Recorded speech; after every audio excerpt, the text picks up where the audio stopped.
Hello दोस्तों। कभी सोच के देखा है कि क्या हो अगर किसी को पास्ट में जाकर सब कुछ ठीक करने का एक मौका मिल जाए।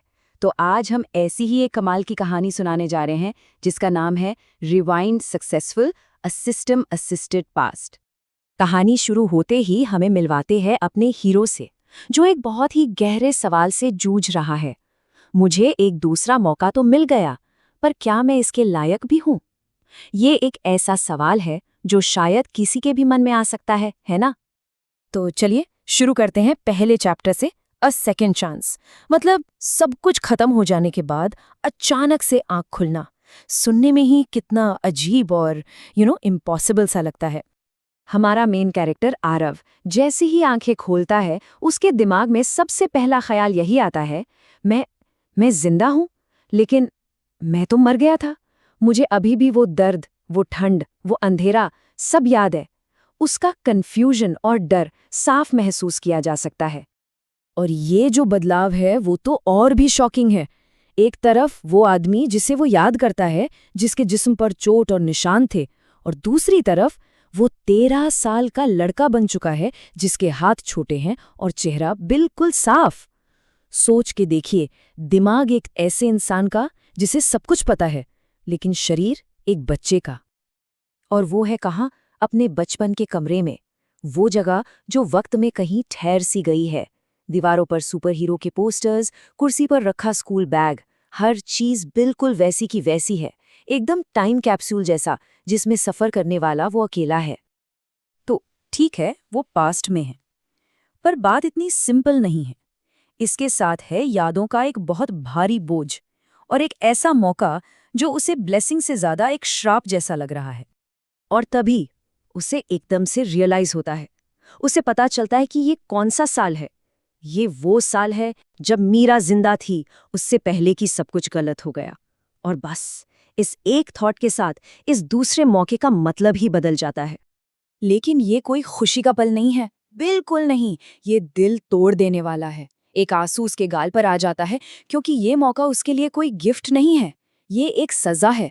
क्योंकि वही एक है जिसे पता है कि आगे कितनी बड़ी ट्रेजेडी होने वाली है। और ठीक जब ऐसा लगता है कि इन सब चीजों के बोझ तले वो टूट जाएगा, तभी कुछ बदलता है। वो अकेला नहीं है, वहां the ghost in the machine भी है। उस शांत कमरे में अचानक से एक अजीब इलेक्ट्रॉनिक आवाज गूंजती है। हवा में उसके ठीक सामने एक होलोग्राफिक स्क्रीन पॉपअप होती है। ये सिस्टम है, और इसका मैसेज बिल्कुल साफ है, rewind successful. Objective critical loss events को रोकना। मतलब साफ है, कोई इमोशन नहीं, बस आने वाली तबाही को रोकना है। हैरानी की बात यह है कि आरव इसे देखकर शॉक नहीं होता, वो इसे पहचानता है। ये मेरे पीछे यहां तक आ गया सिस्टम। चलो अच्छा है, मुझे इसकी जरूरत पड़ेगी। ये उसके लिए कोई अनजान ताकत नहीं, बल्कि एक टूल है, और शायद उसका इकलौता साथी। तो अब जब सिस्टम भी आ गया है, आरव का मिशन साफ होने लगता है। और इस मिशन की शुरुआत होती है एक चेहरे से।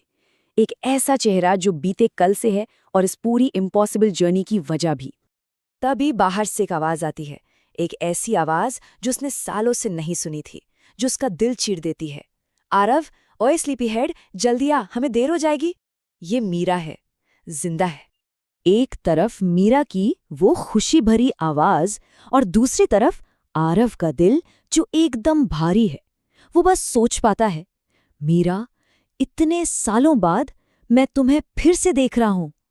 इन लफ्जों में सालों का दर्द छुपा है। दोनों के इस रीयूनियन में जमीन आसमान का फर्क है। मीरा के लिए ये बस एक नॉर्मल सुबह है, पर आरव के लिए मीरा एक ऐसी परछाई है जिसे उसे हर हाल में बचाना है। एक ऐसा मिरेकल जिसे वो फिर से खोना नहीं चाहता।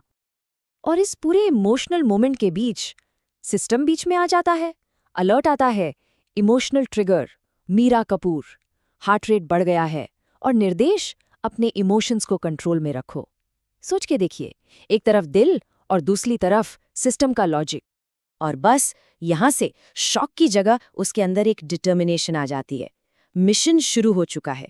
आरव अपने इस नए पास्ट में पहला कदम रखने के लिए तैयार है।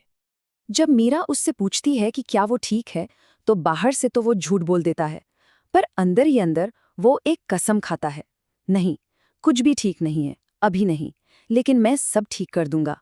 मैं कसम खाता हूं, मैं करूंगा।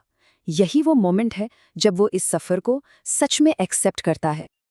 और इसी कसम के साथ वो अपने कमरे से बाहर निकलता है, अपने पास्ट की कब्र से निकलकर एक ऐसे फ्यूचर की तरफ जिसे वो इस बार बदल कर रहेगा। उनके लिए एक नई जिंदगी की शुरुआत हो चुकी है। तो आखिर में सवाल यही उठता है, क्या एक लड़का अपने सिस्टम की मदद से सच में किस्मत को मात दे सकता है? कहानी तो अभी शुरू हुई है। देखना होगा आगे क्या होता है।